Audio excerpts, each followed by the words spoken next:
The Anderson family's car rolled to a slow stop in front of their new home on Birchwood Lane. A charming, two-story house stood in the golden glow of the late afternoon sun. Its wide front porch framed by bright white railings and flanked by blossoming bushes.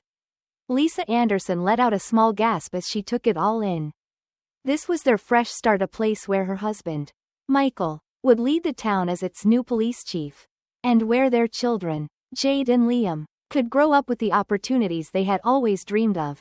"Look at this, Michael," Lisa murmured, her eyes brimming with excitement as she leaned forward in her seat, catching every detail of their new neighborhood. "It's everything we wanted." Michael, calm but pleased, squeezed her hand. "It really is," he replied. "This is where we're going to make memories." Lisa, in the back seat, 13-year-old Jade was already glued to her phone, snapping pictures to send to her friends, while her younger brother Liam, a curious bundle of 8-year-old energy, squirmed in his seat, anxious to explore. "This is home now, right?" Liam piped up, his big brown eyes wide with wonder. Michael chuckled, watching the excitement radiate from his children. "Yes, buddy, this is home."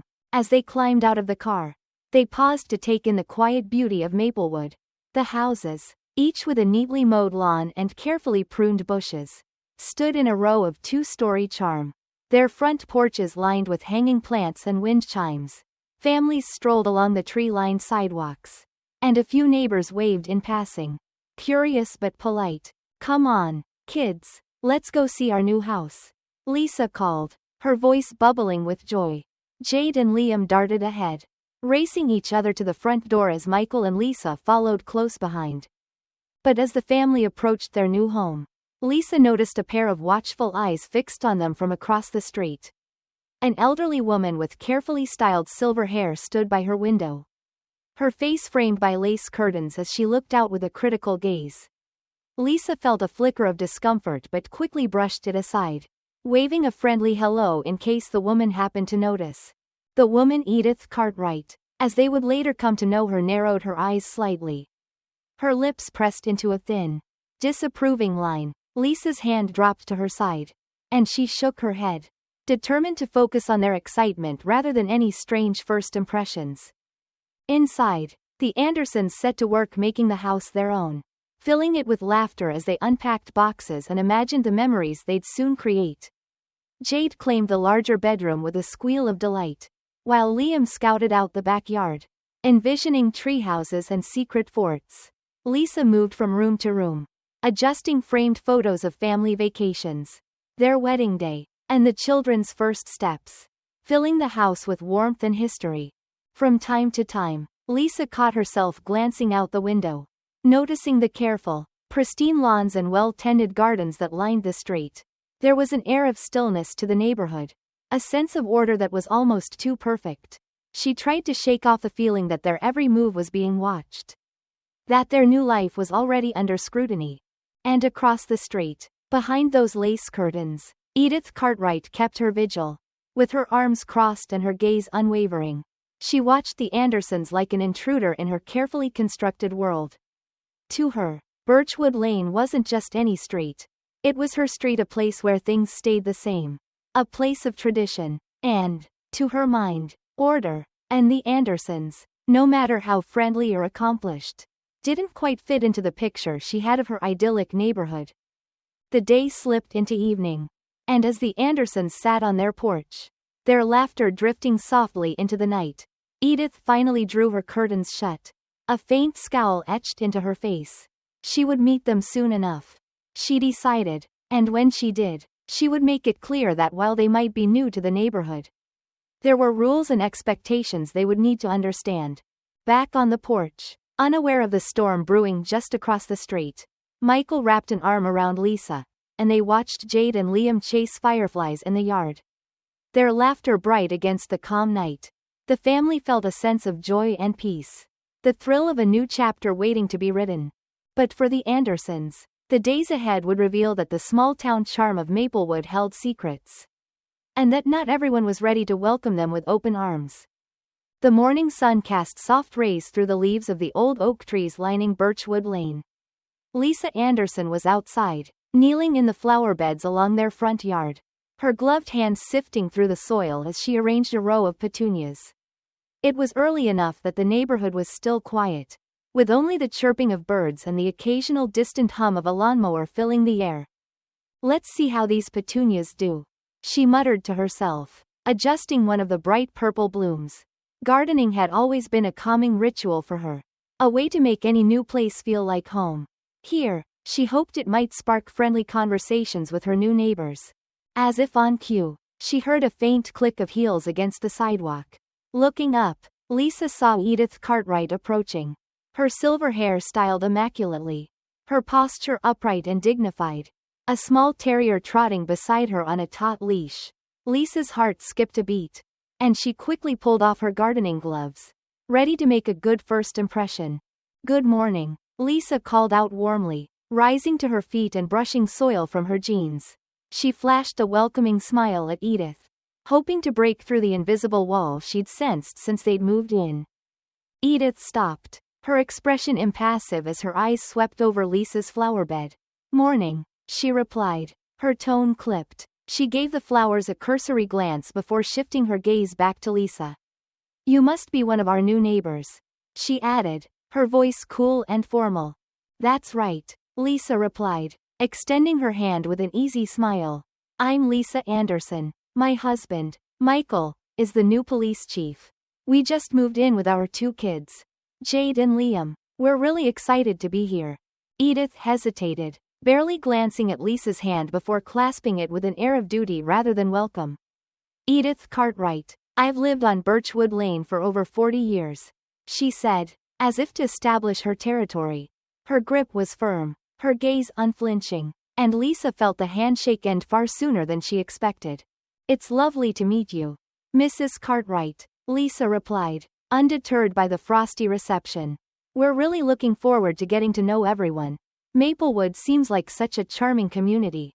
Edith pursed her lips, her eyes drifting over the house and back to the flower bed. "Well, it certainly used to be," she murmured, her voice just loud enough for Lisa to hear. Her gaze lingered on the petunias. "Petunias don't do well in the shade. You know, not here, at least." Lisa felt the words sting, but she kept her smile steady. "Thank you for the advice, Mrs. Cartwright. I'll keep an eye on them." Edith simply nodded, barely acknowledging Lisa's gratitude. There was a long pause, as if Edith were weighing her next words carefully. Finally, she spoke, her voice laced with something colder. "It's just that things are a bit different around here now. Wouldn't you agree?" Lisa's smile faltered slightly, but she refused to back down. "Change can be good, don't you think?" she asked, her tone light but pointed. Edith gave a tight, dismissive smile. "Perhaps," she said, but her tone suggested anything but agreement. "Well, I must be going. Busy day ahead." She tugged on her terrier's leash, the little dog yipping as it followed her stiff march back down the sidewalk. As Edith walked away, Lisa released a quiet sigh, feeling an unease settle in her chest. Her thoughts raced, questioning the encounter. She'd wanted to be polite, to show goodwill, but Edith's words had carried something darker, an unspoken barrier meant to keep her and her family at a distance. Later that day, Lisa shared the encounter with Michael over lunch. They sat at the kitchen table, Liam and Jade playing outside in the yard, their laughter drifting in through the open window. Michael listened quietly, a thoughtful frown on his face as Lisa recounted Edith's curt responses and the chilling undertone of her words. "She wasn't exactly friendly, huh?" Michael remarked, stirring his coffee absent-mindedly. "No, not really. I tried to be nice, to connect, but it felt like she was looking for reasons to dislike us," Lisa replied, her brows knitting in frustration. "It's like she doesn't want us here." Michael leaned back in his chair, a hint of a smile tugging at his lips. "Well, we're here, whether she likes it or not. Give her time. People like Edith, they're just set in their ways." Lisa tried to take comfort in his words, but she couldn't shake the discomfort that had settled over her since the encounter. She'd met difficult people before, people resistant to change, but there was something different about Edith's coldness, a kind of determination that worried her. The next day, Michael decided to introduce himself formally to Edith, hoping a direct conversation might help ease some of the tension. He walked across the street, feeling a mix of nerves and determination as he knocked on Edith's front door. After a long moment, Edith opened the door, her expression guarded as she looked him over. "Good afternoon, Mrs. Cartwright." Michael greeted her warmly, extending a hand. "I'm Michael Anderson, your new neighbor." Edith's eyes flicked to his outstretched hand, and after a beat of hesitation, she shook it, her smile thin and forced. "Yes, I've seen you around. I trust you're settling in," she replied, her tone more statement than question. "We are, thank you. It's a beautiful neighborhood," Michael replied, determined to keep the conversation friendly. "We're looking forward to getting to know everyone and becoming part of the community." Edith's lips curved into a tight smile, her gaze unwavering. "Well, I hope you find it to your liking," she said, though her tone implied she didn't particularly care. She offered no questions, no hint of welcome, just a polite, hollow nod that marked the end of their conversation. Back at home, Michael shared his impression of Edith with Lisa. They both chuckled, trying to ease the tension with humor. But the encounter left them both feeling unsettled. Edith's guarded manner had sent a clear message: they weren't truly welcome here. At least not by her. Despite the chilly reception, Lisa and Michael resolved not to let Edith's attitude affect their plans. They were determined to make this place their home, to build a life for their family in Maplewood. But as they unpacked more boxes and made the house their own, an unspoken tension lingered, casting a faint shadow over their excitement. In the days that followed, they met a handful of other neighbors, many polite but distant, offering only brief nods or short greetings. There were warm welcomes here and there, but a subtle undercurrent of hesitation seemed to weave through each interaction. For every neighbor who smiled warmly, another would look away or offer a tight-lipped greeting, their expressions guarded and unreadable.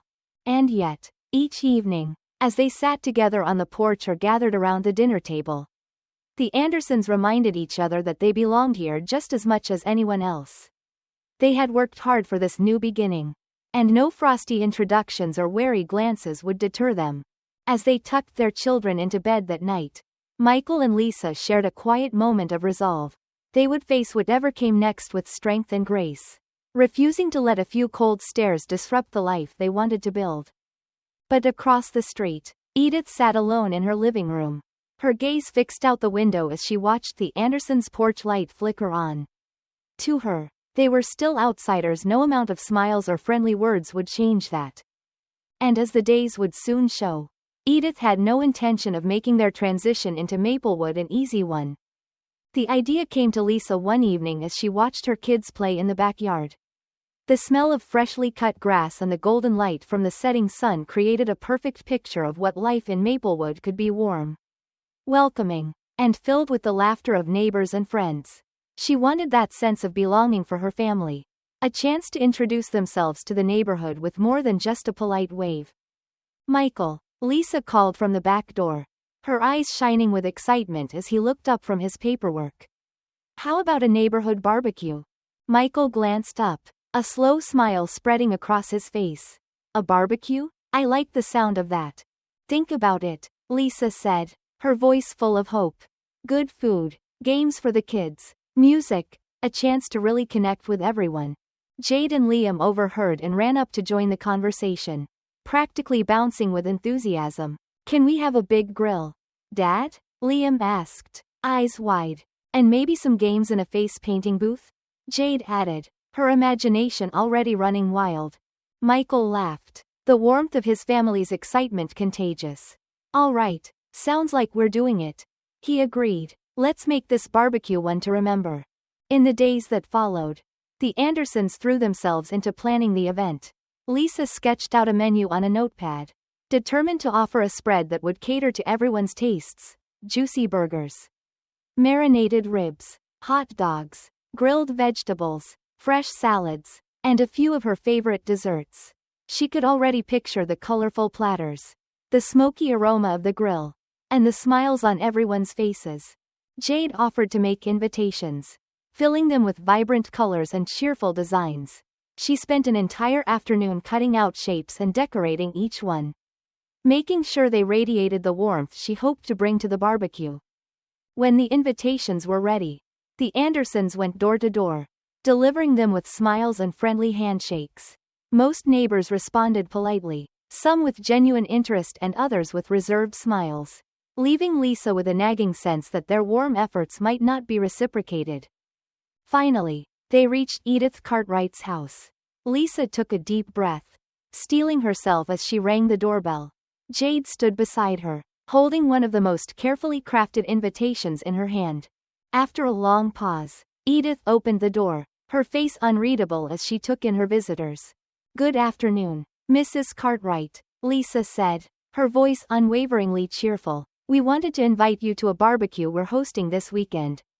It'll be a simple gathering. Just a chance for everyone to get to know each other." Jade held up the invitation, her smile bright and genuine. "We hope you can come." Edith's eyes flicked to the invitation, but she made no move to take it. "A barbecue?" she asked, her tone cool and slightly skeptical. "Well, I'm not sure that's something I'd be interested in." Lisa held her smile steady, sensing the reluctance but refusing to let it deter her. "We'd really love to have you there, Mrs. Cartwright. It's just a casual get-together. A way to meet everyone. It would mean a lot to us." Edith looked between Lisa and Jade, her face showing no trace of warmth. She finally took the invitation with a sigh, glancing at it as though it were an obligation. "I'll have to check my schedule," she replied, her tone dismissive. "But don't count on me. I'm quite busy, you know." "Of course. We understand," Lisa said, keeping her voice polite, though she could feel the slight sting of rejection. Edith looked down at Jade, her gaze narrowing slightly. "Children should be seen and not heard," she muttered, almost as an afterthought, before stepping back and closing the door without another word. Jade turned to her mom, her brow furrowed in confusion. "Mom, why doesn't Mrs. Cartwright like us?" Lisa sighed, putting an arm around her daughter's shoulders. "Some people are just set in their ways, sweetie. They don't always understand or accept new things. But that doesn't mean we shouldn't try to be kind and include them." Jade nodded thoughtfully. "I hope she comes," she said softly, a flicker of hope in her voice. "So do I, Jade," Lisa replied, giving her daughter's shoulder a gentle squeeze. The day of the barbecue arrived, and the Andersons woke up early to get everything ready. The backyard was set up with tables and chairs, a long buffet table lined with food, and a grill station where Michael tended to the meats with a focused pride. There was even a small game area with beanbags and an inflatable pool for the younger kids. Just as Jade and Liam had hoped. As the first guests began to arrive, Lisa and Michael greeted each of them warmly, offering drinks and encouraging them to make themselves at home. A few neighbors brought dishes to share, and the conversations flowed as everyone got comfortable, sharing laughs and stories under the afternoon sun. Jade and Liam darted around, playing with the other children and showing off the different games they'd set up. For the first time since moving in, the Andersons felt a true sense of community. But for every neighbor who attended, there were a few who stayed away, influenced by Edith's whispered comments. While some cited prior commitments, others simply didn't show up, leaving Lisa and Michael with a subtle reminder of the walls they were still trying to break down. From across the street, Edith watched the gathering from her living room window, her lace curtains pulled back just enough for her to observe the scene. Her expression was tight, her gaze cold as she took in the sight of people mingling in the Andersons' backyard. The laughter, the music, the clinking of glasses, it all grated on her, a stark reminder that the neighborhood was shifting in ways she wasn't prepared to accept. As the sun dipped lower in the sky, the barbecue continued, with the smell of grilled food mixing with the sweet scent of flowers Lisa had planted along the fence. Conversations deepened, laughter grew louder, and for a few hours, the Andersons felt like they belonged. But back in her house, Edith's agitation grew with each passing moment. Unable to contain her frustration, she picked up her phone, her hand trembling as she dialed 911. "What's your emergency?" the dispatcher answered. Calm and professional, Edith took a breath, carefully lacing her voice with concern. "Yes, I'd like to report a disturbance. There's a lot of noise coming from my neighbor's house. It's been going on for hours.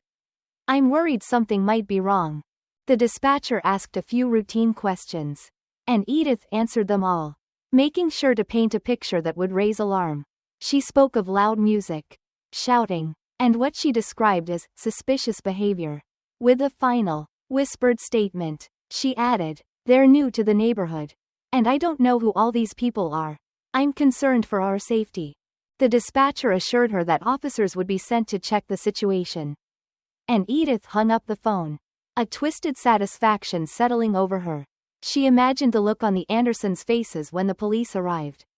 Imagined the message it would send that no matter how hard they tried, they didn't truly belong here.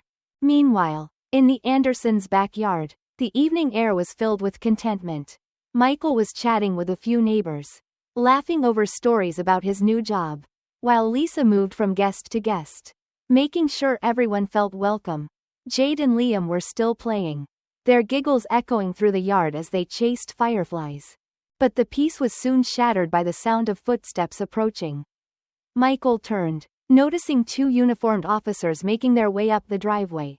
The laughter quieted, and Lisa met Michael's gaze, her expression turning from joy to confusion. "What's going on?" she whispered, a slight tremor in her voice. Michael stepped forward, his posture calm but alert. His years in law enforcement told him that something wasn't right. He had dealt with situations like this before, but never in his own home, and never under the shadow of suspicion cast by someone so close. "Good evening, officers," he greeted them, his voice steady. "Is there something we can help you with?" The officers hesitated, their eyes widening as they recognized him. One cleared his throat, clearly caught off guard. "Chief Anderson, we didn't realize this was your residence. We received a call about a noise disturbance." Michael's jaw tightened, understanding immediately. Someone had called the police on them simply because they didn't want them here. "I see," he replied, his tone carefully measured. "Well, as you can see, we're just having a barbecue with some friends. There's nothing suspicious going on here."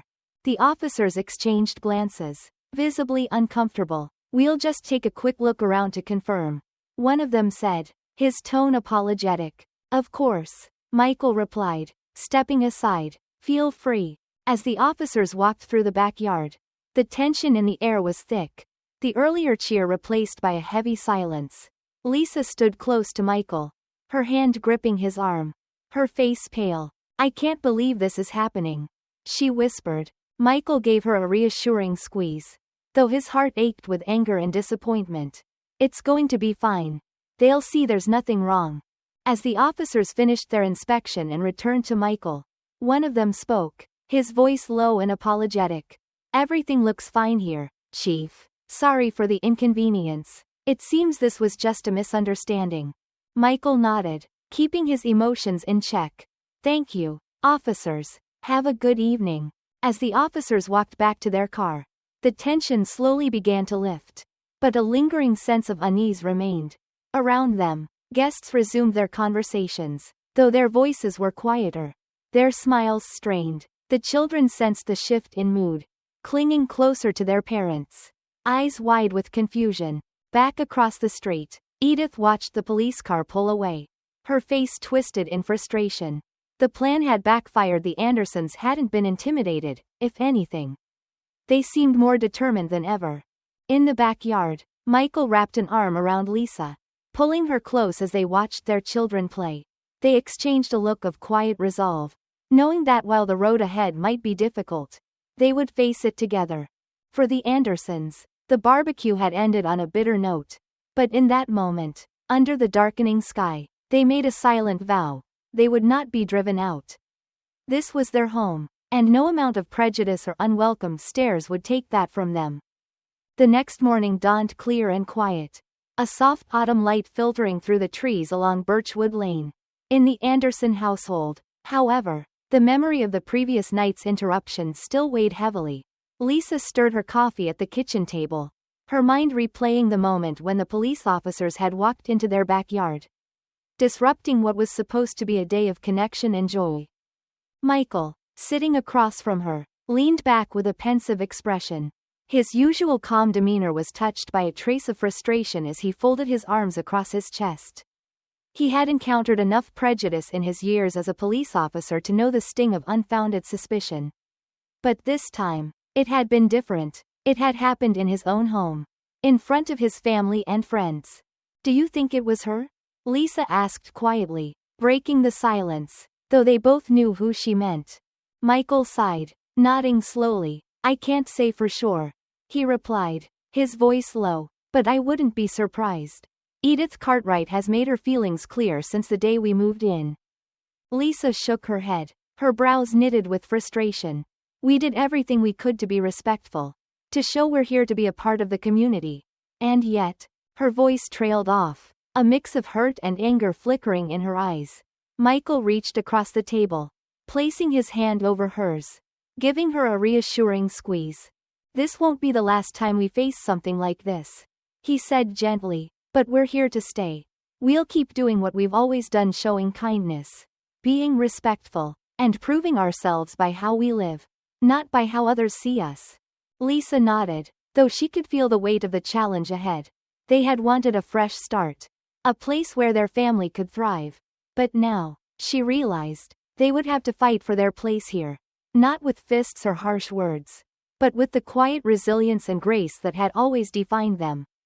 Later that morning, Michael decided to go for a walk around the neighborhood, hoping to clear his mind and perhaps ease some of the tension left from the night before.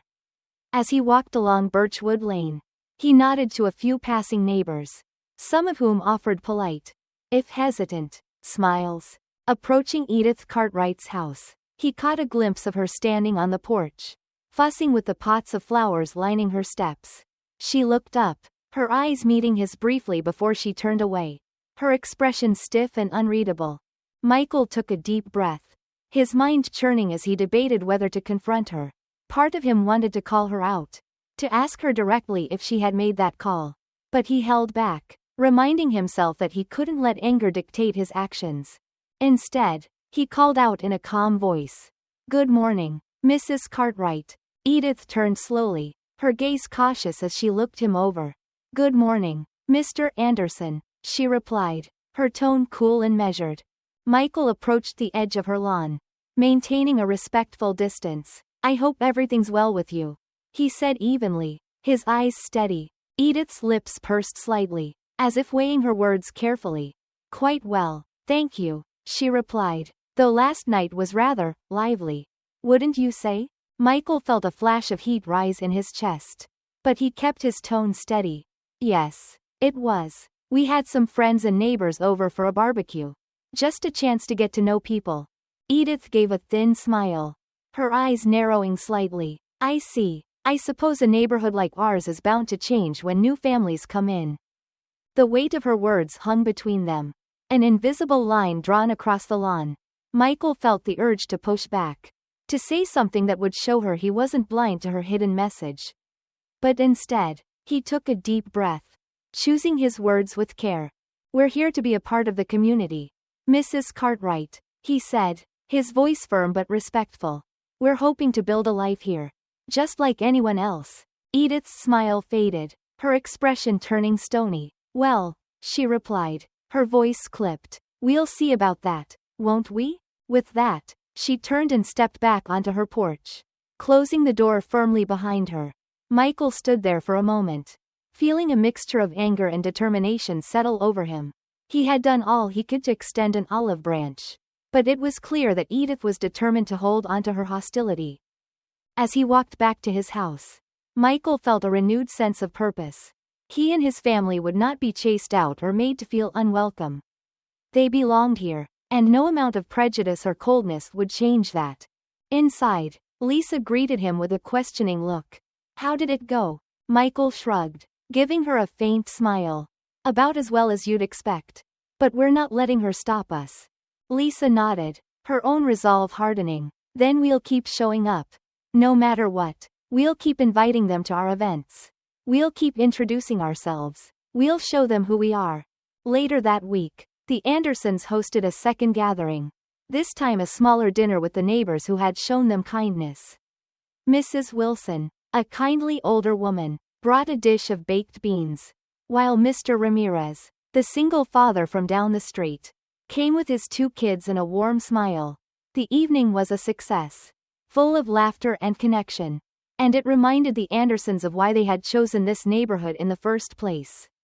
But as the Andersons cleared the plates and stacked chairs at the end of the night, Michael noticed the flicker of lights across the street, where Edith's silhouette lingered in her window. Watching them, he turned back to Lisa, who followed his gaze, both of them understanding that their journey in Maplewood was far from over. In the days that followed, the Andersons continued to settle into their new life, but a subtle tension persisted in the neighborhood. They received polite nods from some neighbors and outright avoidance from others. They were both invited and excluded. Included just enough to avoid rudeness but always kept at arm's length. The experience weighed on Michael, who had hoped to build bridges and foster trust. He began to notice the hushed conversations that paused when he entered a room. The hesitant smiles that never quite reached people's eyes. But rather than let it discourage him, he saw it as a challenge, a test of his family's resilience. One afternoon, while walking through town, Michael spotted Mrs. Wilson and Mr. Ramirez standing outside the local coffee shop. They waved him over, inviting him to join their conversation. Over cups of coffee, they spoke of their lives, their hopes for Maplewood, and their concerns for the community. "I just want you to know," Mrs. Wilson said, her voice low but earnest, "that not everyone here shares Mrs. Cartwright's attitude. Some of us are glad to have you here." Michael's gratitude was evident in his smile. "Thank you, Mrs. Wilson. That means more than you know. It's people like her that make life difficult," Mr. Ramirez added, shaking his head. "But you can count on us. We're with you." Their words bolstered Michael's spirits. And as he returned home that day, he felt more determined than ever. Maplewood was worth the effort, worth the challenge, and he knew that he and his family would continue to stand strong, even in the face of those who tried to push them away. As the weeks passed, Michael and Lisa became more involved in community events. From school fundraisers to town hall meetings, they saw each outing as an opportunity, a chance to show their neighbors who they truly were. They greeted everyone they passed, offering warm smiles and friendly words, even to those who barely acknowledged them. And though Edith Cartwright's coldness remained a steady presence, they refused to let her stares and whispered words define their place in Maplewood. One evening, as they sat together on the porch watching the sunset, Michael turned to Lisa, a hint of pride in his eyes. "We're doing it, Lisa. We're making a life here." Lisa leaned into him, her own heart swelling with pride. "Yes, we are. And no one, no matter how many 911 calls or cold stares, will change that." The Andersons held onto that promise, knowing that while their journey in Maplewood would not be easy, they had the strength and resilience to make it through. They would face whatever challenges lay ahead, not just for themselves, but for every family who deserved a place in this community. Across the street, Edith's porch light flickered on, casting a shadow over the pristine lawns of Birchwood Lane. But this time, the Andersons looked past it, letting their gaze settle on the stars above. The quiet, shining proof that light always endured, even in the darkest corners. A week after the barbecue incident, Michael and Lisa Anderson decided it was time to confront the tensions lingering in Maplewood. Inspired by the support of a few friendly neighbors, they organized a community meeting at the local recreation center, hoping to bring people together to bridge the divide in a place where every voice could be heard. The days leading up to the meeting were filled with quiet determination. Lisa printed colorful flyers to post around the neighborhood and even went door to door, handing invitations to neighbors with a friendly smile, hoping to encourage those who had kept their distance. Michael, meanwhile, drafted a speech, careful to balance honesty with compassion, aiming to address the undercurrent of prejudice without provoking defensiveness. On the evening of the meeting, the recreation center's auditorium filled slowly, neighbors shuffling in and settling into rows of folding chairs. Lisa set up a refreshment table at the back, complete with coffee, tea, and a batch of homemade cookies she hoped might spark conversation. Michael stood near the podium, watching as familiar faces arrived. Mrs. Wilson with her gentle smile, Mr. Ramirez with his 2 kids, and even a few people who had avoided the Andersons at first but were now looking their way with open curiosity. But it was Edith Cartwright's arrival that drew the most attention. She slipped into a chair at the very back, her posture rigid, her gaze alert as if scanning the room for signs of trouble. Her presence cast a shadow over the otherwise warm atmosphere, a silent reminder of the challenges the Andersons were still facing. Michael caught her eye briefly, offering a respectful nod, but Edith's expression remained unreadable. As the room quieted, Michael took a steadying breath and stepped up to the podium. His gaze swept the audience, meeting eyes with as many people as possible, hoping to convey his sincerity and openness. "Good evening, everyone," he began, his voice strong but kind. "Thank you for taking the time to come here tonight. My name is Michael Anderson, and as many of you know, my family and I are new to Maplewood. I also have the honor of serving as your new police chief." A few people nodded, some offering smiles of encouragement. Michael continued, choosing his words with care. "We moved here because we believed in the strength and warmth of this community. We came here to build a life, just like so many of you have. But recently, my family and I have experienced some moments that have made us feel like outsiders." A hush fell over the crowd, and Michael could feel the weight of his words settling in the room. Some neighbors shifted uncomfortably, others nodded, their expressions sympathetic. Edith sat unmoving, her face expressionless as she listened. "Last week," Michael continued, "we hosted a barbecue to meet our neighbors, to celebrate this new beginning. But as many of you know, the evening was interrupted. The police were called due to a noise complaint. And while the officers were respectful, the experience left us feeling watched, judged even." Michael's voice softened, his gaze steady. "I don't bring this up to assign blame or create division. Instead, I hope we can use this as an opportunity to have an open dialogue about what it means to be a community. About how we can make Maplewood a place where every family, regardless of their background, feels they belong." Silence stretched through the room, thick with the weight of what had been left unspoken for so long. Then, Mrs. Wilson, who sat near the front, raised her hand, her voice carrying a note of empathy as she spoke. "I want to thank you, Chief Anderson," she said. "I think it takes courage to stand up and speak openly like this. And I think it's about time we talked about these things honestly." Michael smiled, nodding in gratitude. "Thank you, Mrs. Wilson. That means a lot to us." Mr. Ramirez was next, his voice earnest and supportive. "Look, we all come from different places, different backgrounds, but we all want the same thing: to live peacefully, to feel accepted. I think what happened last week was a wake-up call. We need to make sure that everyone feels welcome." A few others murmured in agreement, and Michael could see some of the tension in the room start to dissipate. But then, unexpectedly, Edith Cartwright raised her hand, her face a mask of strained composure. When she spoke, her voice was steady but laced with a hint of defensiveness.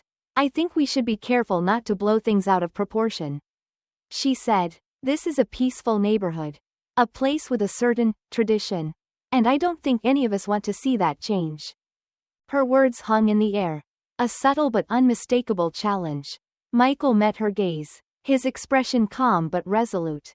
"With all due respect, Mrs. Cartwright, my family isn't here to change anything," he replied. "We're here to be a part of this community, to contribute to the neighborhood, and to support each other.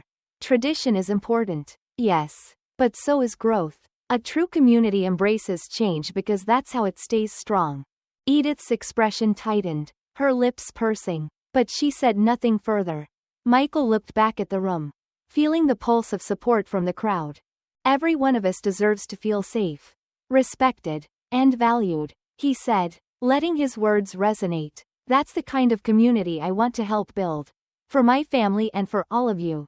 As he finished, a murmur of agreement swept through the crowd. Mrs. Wilson offered a gentle nod of approval, while Mr. Ramirez gave Michael an encouraging thumbs up. Even those who had initially kept their distance now seemed to be considering his words. Their expressions softened with understanding. Michael opened the floor for anyone else who wanted to speak. And to his relief, several neighbors stepped forward. They shared their own stories, moments when they had felt misunderstood or excluded. and acknowledged the need for change. Some of the conversations were raw, difficult, but they were also necessary cathartic moments of truth that would allow the community to heal and grow stronger. Then, in a surprising turn, Edith raised her hand again. Her voice trembled slightly, but her eyes were steady as she addressed the room. I want to apologize, she said, each word slow and deliberate. To the Andersons, and to anyone else here who might feel I've been unwelcoming. I don't always understand new things, and I can be set in my ways. But I can see now that it's time to make a change. A hushed silence followed her words. And for the first time, Michael saw a glimpse of vulnerability in her eyes. He nodded to her, his expression gentle but sincere. Thank you, Mrs. Cartwright, he replied, acknowledging the past as a good step toward building a better future. The room relaxed, neighbors exchanging nods of understanding and even a few tentative smiles. The atmosphere had shifted. There was a renewed sense of unity, of hope that things could indeed change. As the meeting wound down, neighbors lingered, mingling in small groups and chatting. Some for the first time. Mrs. Wilson came over to thank Michael and Lisa, her smile warm with approval. You've given us something to think about, she said. I'm glad you're here, and I know others feel the same. Mr. Ramirez joined them, clapping Michael on the shoulder. We're behind you, Chief. Let's keep building something good here. Michael and Lisa exchanged a look of relief and gratitude, feeling the weight of the past week begin to lift. As they packed up, Edith approached them, her expression subdued. I'll admit, I was wrong, she said quietly, her gaze dropping to the floor. Old habits die hard, you know. Lisa smiled, her voice gentle. We understand, Mrs. Cartwright. We're all learning together. Edith nodded, a hint of a smile softening her stern features. Well, I suppose that's true. Thank you for giving us a chance.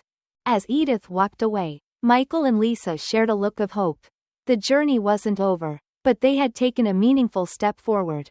One that would lay the foundation for a community where everyone could feel at home. On the way home, hand in hand, they walked quietly under the soft glow of street lamps, feeling the faint stirrings of change in the crisp night air. They had come to Maplewood hoping to build a life. But now they saw that they were building something even more important, a legacy of acceptance, of unity, of resilience. And as they passed Edith's house, they noticed something unexpected. Her porch light was still on, casting a warm glow across her front yard, as if she, too, had left a small light of hope shining for the future. In the days following the community meeting, Maplewood felt different. The tension that had once simmered beneath every interaction with the Anderson family had softened, giving way to a tentative friendliness. Neighbors who had once given them wary glances now offered genuine nods. A few even stopping by for brief chats when they saw Lisa or Michael in their yard. It was small, almost imperceptible progress, but to the Andersons, it was a victory. Michael and Lisa decided to keep the momentum going by organizing another small gathering, a cozy autumn potluck. This time, they reached out personally to neighbors, inviting them to bring a favorite dish to share. They carefully worded the invitations, emphasizing that the gathering was simply a way to bring everyone together, to foster the community spirit that had been sparked at the meeting. The day of the potluck was crisp and bright, the leaves drifting lazily from the maple trees, their golden hues casting warm shadows on the lawns. Lisa decorated the backyard with simple autumn touches, pumpkins arranged by the steps, plaid blankets draped over benches, and a scattering of hay bales for seating. She made sure there was a variety of drinks and a hot cider station, hoping the festive touches would make everyone feel welcome and comfortable. Neighbors began to arrive slowly, carrying trays of food wrapped in foil, steaming pots, and baskets of baked goods. As people greeted each other, there was a shared sense of excitement, a tentative hope that this gathering would bring them closer as a community. Mrs. Wilson, with her ever-kind smile, brought her famous apple pie, while Mr. Ramirez showed up with a massive tray of enchiladas, proudly announcing that his children had helped make them. Lisa's heart swelled at the sight, reminded of how community could be built not just by proximity, but by shared effort, by opening hearts and homes. Even Mrs. Cartwright arrived, surprising everyone by bringing a tray of neatly arranged sandwiches. She moved slowly, her face set with its usual guarded expression. But Lisa could sense a subtle warmth beneath her stiff posture. "Thank you for coming, Mrs. Cartwright," Lisa said with a warm smile, meeting the older woman's gaze directly. Edith nodded curtly, her lips pressed into a thin line. But there was a glimmer of softness in her eyes as she handed over her tray. "I figured I'd give it a try," she replied. "Can't say no to a potluck." Lisa chuckled, taking the tray and leading Edith toward a group of neighbors chatting by the cider station. She watched as Edith settled into a conversation, her posture relaxing bit by bit as she exchanged pleasantries with others. Meanwhile, Michael moved through the crowd, stopping to talk with everyone, sharing stories about his work as police chief and taking time to listen to their stories as well. He noticed that people were more open, eager even, to get to know him beyond the title. He felt the tentative acceptance growing, like a delicate thread weaving him and his family into the fabric of the community. As the sun began to set, casting an amber glow over the yard, Lisa noticed the group of children gathering around Liam and Jade, drawn to the games and activities they'd set up. She watched as the kids, who had once kept their distance, now joined in with laughter and excitement, competing in bean-bag tosses and chasing each other around the yard with squeals of joy. Amidst the laughter and conversation, Lisa felt a familiar warmth spread through her. This was what they had envisioned when they moved to Maplewood.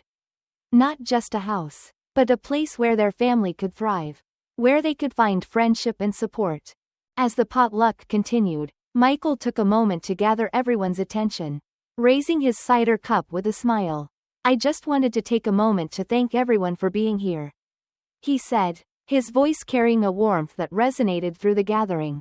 "It's been a pleasure getting to know each of you, and we're grateful to be part of this community. Lisa and I couldn't ask for better neighbors."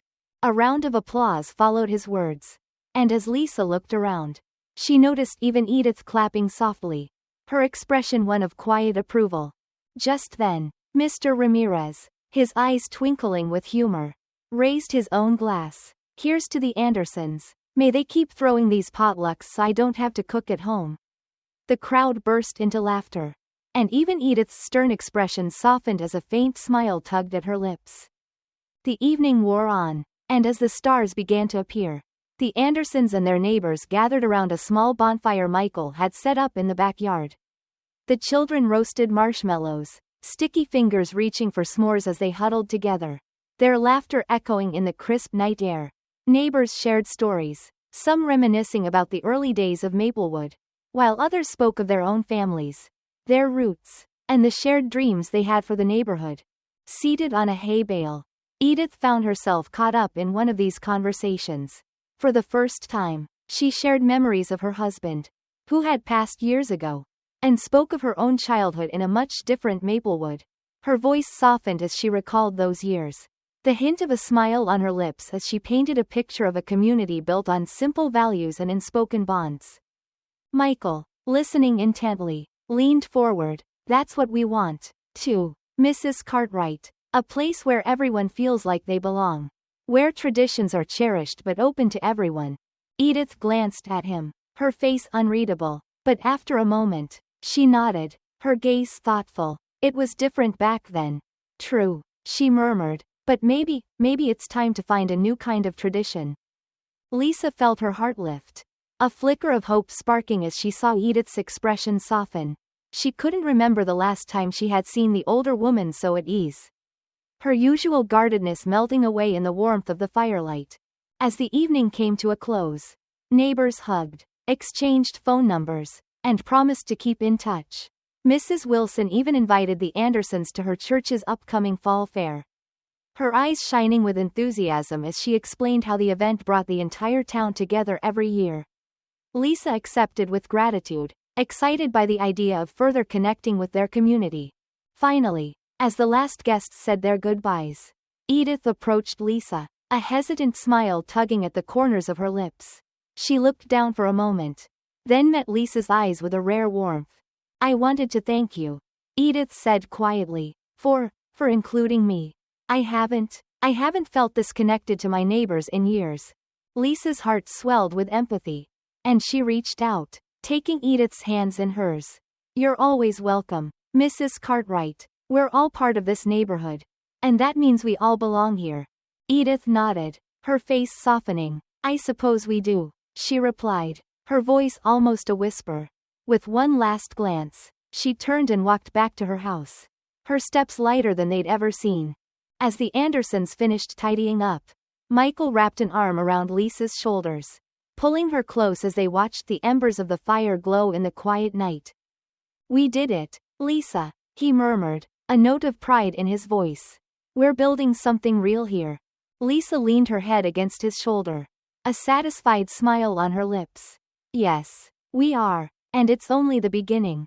In the silence that followed, they looked out over their yard, the warmth of the evening lingering in the air, mingling with the scent of cider and wood smoke. This was the life they had dreamed of, a life built on kindness, on resilience, on the unwavering belief that everyone deserved a place to call home. And as they walked back inside, the stars shining bright above, they felt the weight of their journey lifting, replaced by a lightness, a hope, that promised a brighter future for them and for everyone in Maplewood. The morning after the potluck, the Andersons woke up to a neighborhood transformed. A few neighbors stopped by, dropping off thank you notes and small gifts. Lisa found a basket of homemade muffins on their doorstep, with a card that read, "Welcome to the neighborhood," signed by several families on Birchwood Lane. The warmth of the gesture filled her heart, and for the first time, she truly felt at home in Maplewood. Over the following weeks, the Andersons noticed small but significant changes throughout the neighborhood. Neighbors waved more frequently, struck up conversations on the sidewalk, and even shared gardening tips with Lisa. Michael, meanwhile, had become something of a community resource. People approached him with questions about town regulations, community events, and safety tips, treating him as a trusted figure in the neighborhood. But the most remarkable change came from Edith Cartwright. One sunny afternoon, she approached the Andersons as they tended to their garden. "Good afternoon," she said, her voice carrying a newfound warmth.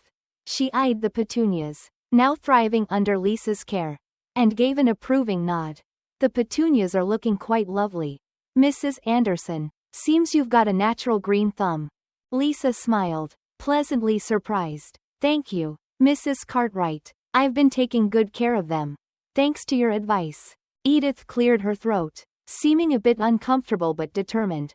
"I was wondering if, perhaps you'd be interested in starting a small gardening club. I know a few of the ladies in the neighborhood would love to learn from you.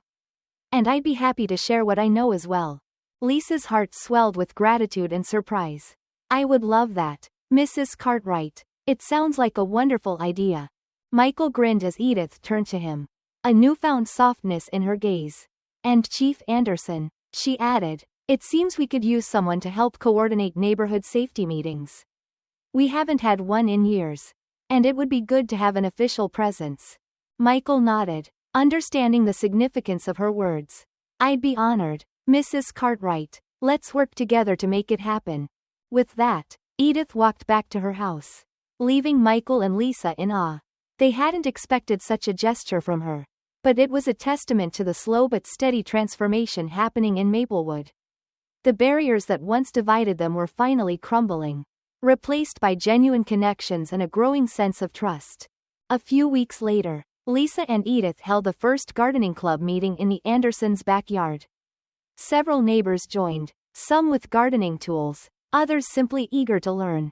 Edith shared her expertise on plant varieties that thrived in Maplewood's climate, while Lisa demonstrated planting techniques and shared tips she'd picked up over the years. They laughed, swapped stories, and celebrated each new bloom together. Lisa noticed how Edith's demeanor softened as she explained the delicate care her own garden required, revealing a tenderness that had once seemed hidden beneath her cold exterior. Meanwhile, Michael organized the neighborhood's first safety meeting in years, held in the community center. It drew a larger crowd than expected, and he felt a surge of pride as he welcomed everyone. He outlined simple but effective safety practices, emphasizing the importance of looking out for one another, and even set up a neighborhood watch program. With volunteers from each street, As he spoke, he noticed Edith sitting at the back, listening intently and even nodding along. Her gaze filled with a new respect. When the meeting concluded, she approached him, shaking his hand firmly. "You've done well here, Chief Anderson," she said. "I think Maplewood is in good hands." Over time, the Andersons became fixtures in the community. Michael's role as police chief extended beyond his official duties. As he became a trusted friend and advisor to many, he was invited to speak at the local school, share safety tips with children, and even participate in career days, inspiring the next generation with his stories and dedication. Lisa, meanwhile, continued to lead the gardening club, hosting monthly meet-ups where neighbors of all ages came together to learn, plant, and celebrate each season's blooms. She also volunteered at the local school, helping with the children's garden and sharing her passion for nurturing both plants and young minds.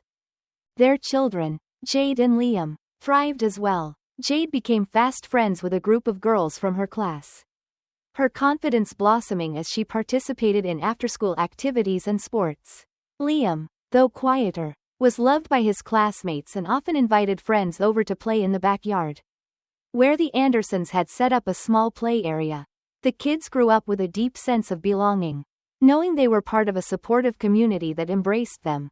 As the seasons changed, the neighborhood's unity grew stronger, and the Andersons found themselves surrounded by people who no longer saw them as outsiders but as integral members of Maplewood.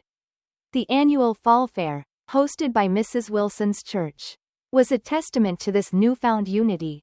The Andersons were at the heart of it, with Lisa running a gardening booth where kids could pot their own plants, and Michael helping manage the safety booth, ensuring that the day went smoothly. Even Edith, who had once been the most resistant to change, found joy in her role at the fair. She organized a bake sale, proudly showing off her homemade goods and chatting with neighbors, her laughter ringing out as children complimented her treats. Lisa saw the way Edith's face softened, how her guard dropped as she basked in the warmth of the community she had once kept at arm's length. Toward the end of the fair, Lisa found herself standing beside Edith, watching as the sun dipped below the trees, casting a golden glow over the gathered crowd. "It's beautiful, isn't it?" Lisa murmured, her heart swelling with pride and gratitude. Edith nodded, a small smile gracing her lips. "It is. You and your family, you've brought something good to this place." Lisa felt a tear prick her eye but quickly blinked it away. "Thank you, Mrs. Cartwright. I couldn't have done it alone." Edith glanced at her, her gaze warm and a bit wistful. "Call me Edith," she said softly, offering a tentative smile. "After all, we're neighbors, friends even, I'd say." Lisa's heart soared, and she took Edith's hand, giving it a gentle squeeze. Friends, indeed. As the fair came to a close, the Andersons walked home through the dusky evening, hand in hand, their hearts filled with a deep and abiding peace. They had come to Maplewood as newcomers, hoping to build a life, but they had found something far greater, a community that had embraced them, neighbors who had become friends, and a town that had opened its arms to welcome them fully. That night, as they tucked Jade and Liam into bed, Michael and Lisa sat together on the porch, gazing out at the quiet streets of Birchwood Lane, bathed in the soft glow of the moonlight. "We've built something special here, haven't we?" Lisa murmured, leaning her head against Michael's shoulder. Michael wrapped an arm around her, his gaze steady and content. "Yes, we have, and it's just the beginning." They sat in comfortable silence, basking in the warmth of their journey and the strength they had gained from each other and their community. In the quiet night, they knew they had not only found a home but had become part of something greater, a community united, resilient, and filled with promise for the future. In Maplewood, they had found their roots, and with them, the strength to grow and flourish together. The autumn leaves had turned deep shades of crimson and gold by the time the Andersons prepared for their next big event, the Maplewood Community Harvest Festival. This year, the festival had a new addition, the Community Garden, a project Michael and Lisa had championed with enthusiasm, and one that had quickly become the pride of the neighborhood. In the weeks leading up to the festival, neighbors of all ages gathered to tend to the garden, nurturing rows of vegetables, flowers, and herbs. Edith Cartwright, who had once been hesitant about even attending a gathering, was now a frequent face in the garden, lending her expertise on everything from planting techniques to pest control. Seeing Edith elbow deep in dirt, chatting warmly with neighbors, had become a symbol of the transformation the Andersons had sparked in Maplewood. The morning of the festival dawned bright and crisp, with a slight chill in the air that promised a perfect autumn day. The community garden was decorated with strings of orange and yellow lights, bales of hay, and colorful banners that flapped gently in the breeze. Families and friends gathered, setting up booths with homemade jams, baked goods, and fresh produce harvested from the garden. Children ran around excitedly, faces painted like pumpkins and scarecrows, and the smell of warm cider filled the air. Lisa was busy at the garden's welcome booth, her eyes sparkling as she handed out small potted plants to arriving guests.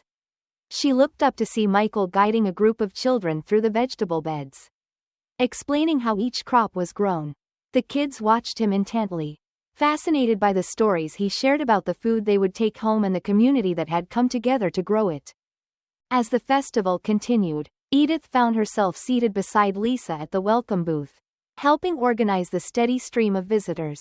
She glanced over at Lisa, her face softening as she took in the lively scene before them. "This garden, it's brought everyone together, hasn't it?" Edith said quietly, her gaze thoughtful. Lisa nodded, a smile tugging at her lips. "It has. It's more than a garden now, it's a part of who we are as a community." Edith looked down, a hint of regret in her eyes. "I wasn't sure about it at first. Change isn't easy, and I worried that, well, that Maplewood would lose something." Lisa reached over, placing a comforting hand on Edith's. "You helped make this happen. Edith, you were here, planting seeds, guiding us, showing everyone what community truly means. Maplewood hasn't lost anything. If anything, it's grown." Edith's eyes brightened, a faint smile forming as she watched the families milling about, laughter filling the air. "You're right, Lisa. I'm proud of what we've done here." Just then, Jade and Liam ran up, their cheeks flushed with excitement.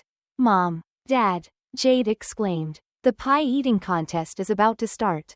Michael chuckled, joining them as they gathered near the center of the garden where tables had been set up, each one lined with freshly baked pies. Edith and Lisa took seats near the front, watching as contestants including Michael and Liam lined up, ready to dive into the sugary treats. The contest was filled with laughter and cheers as neighbors cheered on their favorites. And it was Liam, grinning and covered in crumbs, who won first place, holding up his prize, a gift basket of homemade preserves, with pride. Michael wiped his face, sharing a look of playful defeat with his son, who proudly proclaimed himself the Anderson family pie-eating champion. As the festival continued, Michael and Lisa found themselves constantly surrounded by friends and neighbors, sharing stories and laughing together. It was a moment of celebration, not just of the season's harvest, but of the friendships and connections that had taken root over the past year. Toward the end of the afternoon, as the sun began to dip lower in the sky, Michael took a moment to gather everyone's attention. Standing at the center of the garden, he raised his voice, his tone warm and filled with gratitude. "Thank you, everyone, for being here today and for making this garden, this festival, a reality," he began, his eyes sweeping over the crowd. "When Lisa and I moved to Maplewood, we dreamed of finding a place where we could put down roots, where our children could grow up surrounded by friendship, kindness, and community. Today, looking around, I see that dream has come true." There was a murmur of agreement, neighbors nodding, smiles spreading as Michael continued. "This garden has become a symbol of who we are, a place where we come together, work together, and grow together. Each one of you has brought something special to it. And for that, Lisa and I are deeply grateful. Thank you for welcoming us, for standing by us, and for making Maplewood a place where everyone belongs." A warm round of applause followed, filling the air as neighbors clapped, some even wiping away tears. Lisa looked over at Edith, who was clapping with a proud smile, and Mrs. Wilson, who had tears in her eyes, nodding as she mouthed, "Beautiful." As the applause faded, Michael gestured toward the community garden, his voice full of hope and sincerity. Let's continue to take care of this place and each other. Here's to many more harvests. To friendship. And to Maplewood. The crowd cheered, their voices mingling in a joyful chorus that echoed across the garden, carried by the autumn breeze. In that moment, the Andersons knew they had truly become part of Maplewood, their roots intertwined with those of their neighbors in a way that would endure for generations. As the festival wound down, Lisa and Michael lingered in the garden, watching as the last of the families drifted home, laughter and chatter trailing behind them. Edith approached them one last time. Her expression softened with warmth and gratitude. I just wanted to say, thank you, both of you, she said quietly, her gaze sincere, for reminding me what it means to be part of a community. And for giving Maplewood a new heartbeat. Lisa reached out, wrapping Edith in a gentle hug. Thank you, Edith. We couldn't have done it without you. Edith returned the hug, a tear slipping down her cheek as she stepped back, smiling. I'm glad you're here, truly. As Edith walked away, Michael wrapped an arm around Lisa's shoulders, pulling her close as they gazed at the garden, now bathed in the golden hues of dusk. Their children ran through the rows, laughing as they chased each other, the plants rustling with each joyful step. Michael turned to Lisa, his voice quiet but filled with pride. We've built something lasting here, Lisa, something that will be here long after us. Lisa nodded, her heart brimming with contentment. Yes, we have, and it's only the beginning. Together, they stood in the fading light, holding each other as they looked out over the garden and the quiet streets of Maplewood. In the soft glow of the sunset, they saw a neighborhood transformed, a place where laughter filled the air, where neighbors gathered with open hearts, and where every family, regardless of their background, felt they belonged. And as they walked home, hand in hand, they knew that the seeds they had planted had grown into something extraordinary. The garden was more than just a collection of plants. It was a symbol of resilience, of unity, of hope. And in Maplewood, the Andersons had found not just a home, but a legacy, a community bound by love, rooted in compassion, and blooming with the promise of a bright future for all.